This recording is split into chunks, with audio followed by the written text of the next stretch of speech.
বন্ধুরা, আমি আজকে এসে গেছি চাকদার জগন্নাথ মন্দিরে। তো দেখতে পাচ্ছ, আমি মন্দিরে ঢুকতেই আমি জগন্নাথ দেবকে দর্শন করে নিলাম। আমি পুরো ভিডিওটা করে নিলাম, আর ব্লগটা তো আসবেই, নেক্সট ব্লগে আমি পোস্ট করব। তো আমি মন্দিরে কোথায় কোথায় গেলাম সব ভিডিওটা আমি নেক্সট ব্লগে পোস্ট করব। তো তার আগে দেখে নাও, এখন পুরো সন্ধে হয়ে গেছে।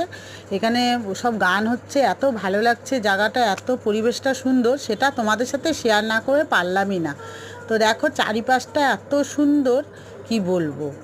তো আমরা এখানে অনেকক্ষণ বসেও ছিলাম, প্রণামও করলাম, একটু গান কীর্তন হচ্ছে সেটাও শুনলাম। আর এই যে জগন্নাথ দেব বাবাকে তোমাদের সঙ্গে দর্শন করিয়ে দিলাম। এবার আমার বোন জিজ্ঞাসা করছে, আমার একটা মেয়ে বসে আছে, তাকে, যেটা আমার বোন জিজ্ঞাসা করছে যে এখানে ভোগটা কখন খাওয়াবে। তখন ওরা বলল যে ভোগটা দেবে হলো, ফোন নাম্বার দিয়ে দিল, ফোন করে বলে দিতে, ওরা ভোগ হবে তখন এসে নিয়ে যেতে। যাই হোক, আমার না খুব আজকের দিনটা খুব ভালো লাগলো, যে এত সুন্দর নাম সংকীর্তন হচ্ছে জগন্নাথ দেবের এত পাশে। আমি না কোনো দিনও আসিনি, আমারই বাবার বাড়ি এইখানটা চাকদায়, কিন্তু আমি কোনো দিনও সেই সৌভাগ্য হয়নি যে জগন্নাথ দেবকে দর্শন করা। আজকে যে ভগবান জগন্নাথ দেব আমাকে টেনেছে, এটাই আমার কাছে দিনটা আজকে আমার খুব ভালো লাগলো।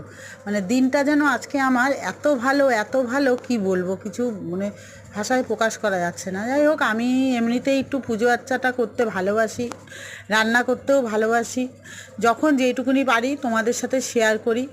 আর আজকের দিনটা আমার কাছে স্মরণীয় হয়ে থাকবে, কারণ আমার প্রথমবার আমি জীবনের লাইফে আমি এই জগন্নাথ দেবকে এখানে এসে দর্শন করলাম। কারণ এত কাছে এত সুন্দর জিনিস আমি